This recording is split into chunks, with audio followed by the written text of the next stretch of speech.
Matin Sport.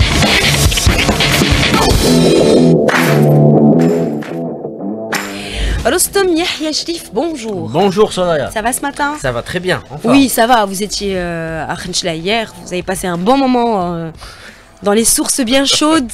Oui. Je suis jalouse. J'allais le dire, je sentais un peu de jalousie. Je suis vraiment jalouse. Eh ben, on ira un jour. Avec plaisir. Un jour, oui. Alors, on va entamer ce matin sport avec de l'athlétisme. Oui, tout à fait, avec le premier challenge de la saison du cross-country. Ça se passe à Batna, le challenge des ruines romaines, où on retrouve en direct sur place Malik Louahla, notre envoyé spécial. Malik, bonjour. Bonjour Rostom, bonjour Soraya. Bonjour.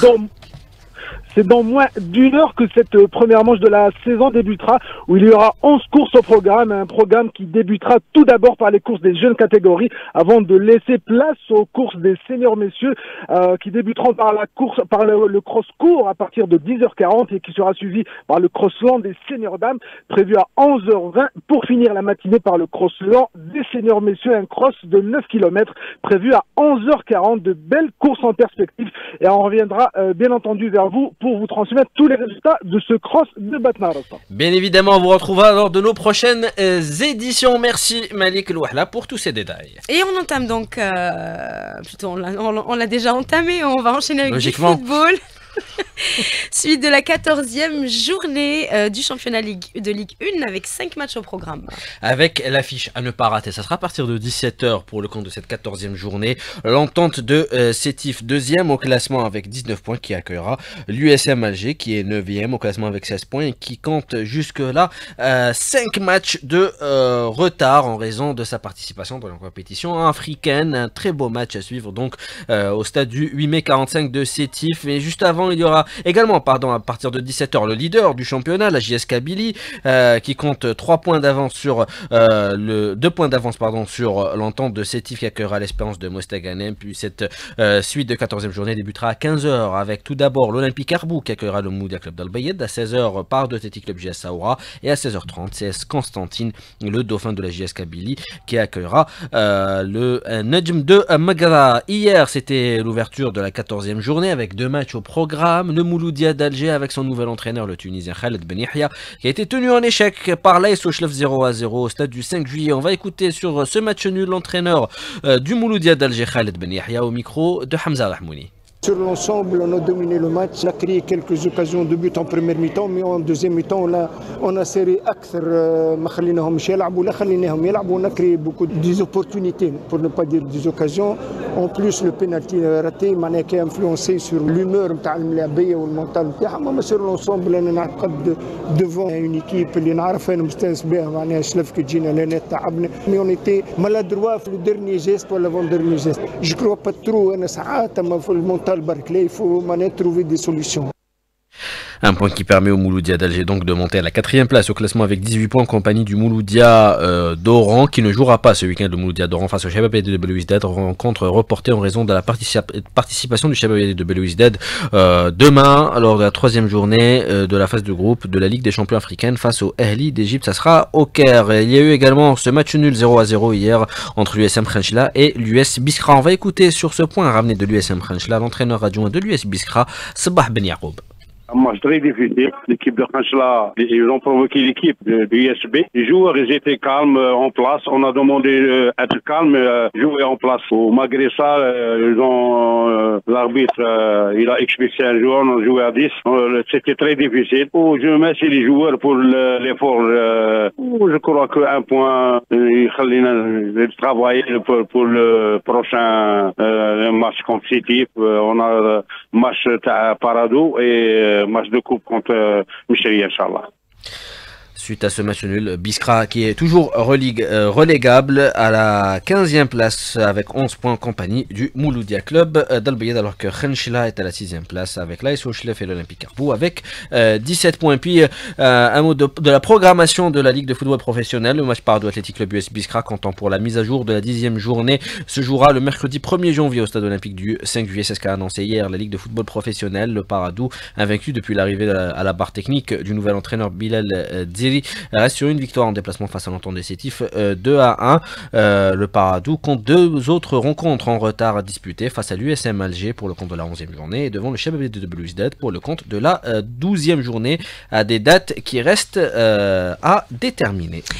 On reste avec le football en Ligue 2, cette fois la suite de la 14e journée dans le groupe Centre-Est. Avec une belle affiche où le leader, le MB Louisad, qui compte 6 points d'avance sur son poursuivant direct, le Sam Harash, en course pour l'accession en Ligue 1, accueillera l'AS Khaloub. On va écouter tout d'abord sur ce match l'entraîneur du MB Louisad, Amin Rimouz, contacté par Ali Hamouche. Une équipe Khroub qui a été très compétitive pendant cette phase aller. On s'attend pas à un match facile. Je crois que ça sera un match très disputé entre 2 équipes qui jusqu'à présent présentent du beau football. Notre souhait c'est d'aligner encore 2 victoires dans cette allée. 2 matchs, je crois qu'on a le Khroub et on terminera par Chaouia. C'est pas un parti facile, aussi bien le Khroub que Chaouia, mais c'est la condition pour maintenir d'abord l'écart par rapport à nos concurrents et pour terminer champion de cette phase aller. On va écouter à présent l'entraîneur de l'AS Khaloub sur cette rencontre, Lazhar Jimmy. كانت نفسيه محبطه جدا تاع اللاعبين يعني 3 ديفيت كونسيكوتيف تما لي 18 ماشي مليح. كنا بريباريو من الناحيه النفسيه اكثر من شيء واحد اخر. عندنا اوسي 5 جوار سسبوندي بليس عندنا 2 جوار بليس. الوضعيه ماهيش مليحه لكن راح نروحوا للرويسات لانه المستوى متقارب باش نديروا ان تري بون ماتش نبينوا الفري فيزاج تاع لايسكا اللي سي ايكيب اللي كي براتيك ان تري بون فوتبول. الرويسات عندهم ان تري بون ايكيب كو لو ميير غاني كما يقولوا لو فوتبول اللي قادر يربح بصحته.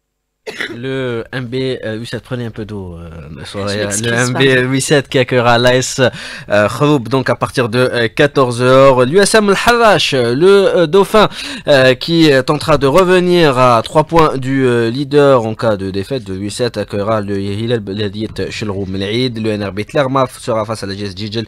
L'USM Annaba face à Ittihad Beladiet Khmis El Khachna. Je rappelle qu'hier en ouverture de cette 14e journée du groupe Centre-Est, le MOC de Constantine s'est imposé 2-1 face à Ittihad Ouagla, tout comme le Cap de Batna qui s'est imposé 2-1 face à l'Olympique de Megrane. Hier dans le groupe Centre-Ouest, l'étoile de Ben Aknoun, grâce à sa victoire 2-0, est assurée de remporter le titre honorifique de champion d'hiver juste avant la dernière journée, la 15e et dernière journée de la phase aller, profitant du faux pas à domicile de son poursuivant, le RC Kouba, qui a été tenu en échec, un but partout face au SCAF Mismiliana. Sur cette victoire, on va écouter le joueur, le défenseur de l'étoile de Ben Aknoun, Zakaria Ben Sherifa. Il est au micro de Sid Ahmed Fidahi. On n'a pas bien débuté le match, on n'a pas su avoir les repères les 20 premières minutes. Et après, alhamdoulilah, on a su garder le ballon, on a joué notre jeu. Le premier but aussi nous a libéré la fin de la première période. En deuxième mi-temps, ça n'a pas été facile aussi, mais on est resté solidaire. Alhamdoulilah, la victoire méritée, mais la première place aussi, elle est méritée. Je remercie tous les joueurs, le staff technique, le staff administratif. Donc au classement, Ben Aknoun leader avec 32 points, suivi du RC Kouba avec 27 points. Alors que l'Azmodoran est remonté à la 3e place au classement grâce à sa victoire face à l'US Bachar Jdid de 2-1 et la victoire à l'extérieur de Nehd du Sindé 2-1 face au Mouloudia Club de Ouatzli. 8h24 minutes, on va parler basketball avec la fédération algérienne qui connaîtra aujourd'hui son nouveau président. 3 candidats en lice aujourd'hui pour le poste de président, puisque le président sortant, Bouhaifi, ne s'est pas présenté pour sa propre succession. Ça sera Abdallah Moula, le président du Trad de Draria, Halim Timzouet, président de Uba Club Basketball, et Mehdi Oussif, président de l'Olympique sportif de Boj Bouazic. Pour le futur président, eh bien, plusieurs points, plusieurs objectifs au programme: rehausser le niveau du basketball national avec un travail de fond sur la formation, renforcer les systèmes de compétition et revoir les formats de championnats nationaux surtout. Et l'un des enjeux majeurs sera d'étudier la faisabilité d'un passage progressif vers un système professionnel. Club, joueurs, entraîneurs et supporters qui attendent donc avec impatience les décisions qui seront prises pour insuffler un nouvel élan à cette discipline. Un peu plus de professionnalisme. On passe au handball. On a joué hier des matchs de mise à jour chez les messieurs. Le SN Touta dans le groupe A qui s'est imposé en déplacement 21-16 face au Mouloudia Club d'Oran, alors que le Chabab de Boj Bouazic s'est imposé 27-19 face au Mouloudia Club de Saïda au classement. Mila est toujours leader avec 13 points, suivi du Mouloudé de Bojbaï, le champion d'Algérie, avec 13 points. Également, JS Saoura 3e avec 10 points en compagnie de l'Es Ain Touta. Dans le groupe B, le Ittihad Chabab Ouegla s'est imposé 26-25 face à la JSE Skikda. Au classement, l'Oued est toujours leader avec 14 points, suivi du Handball Club des Biars et l'Ittihad Ouegla avec 10 points. Encore un match retard dans ce groupe. Ça sera mardi à 16h, la belle affiche JSE Skikda face au Handball Club d'El Biar. On va terminer avec du football et cette fois-ci du football européen. Pour le compte de la 17e journée du championnat d'Angleterre, à partir de 13h30, Aston Villa à Manchester City. À 16h, une belle affiche entre West Ham et Brighton. Et à 18h30, Crystal Palace face à Arsenal. En Espagne, il y aura cette affiche à ne pas rater. À 21h, FC Barcelone, le leader, face à l'Atlético Madrid, son co-leader, l'Atlético Madrid, avec 38 points chacun. En Italie, ce soir à 20h45, Lecce accueillera la Lazio de Rome. Et en Allemagne, hier, le Bayern de Munich a déroulé 5-1 face au RB Leipzig en ouverture de la 15e journée. L'affiche cet après-midi, ça sera tout d'abord à partir de 15h30, l'Eintracht Francfort avec l'international algérien Chaibi face à Mayence, Hoffenheim Mönchengladbach, et à 18h30, Bayer Leverkusen, le champion en titre, face à Fribourg. Et on va écouter, bien sûr, on termine toujours avec notre cher Rostom qui nous propose un titre, un petit coup de cœur. Oui, Offenbach, le groupe techno pop qui revient avec un nouveau titre sorti ce week-end avec Justin Jesso, Over You.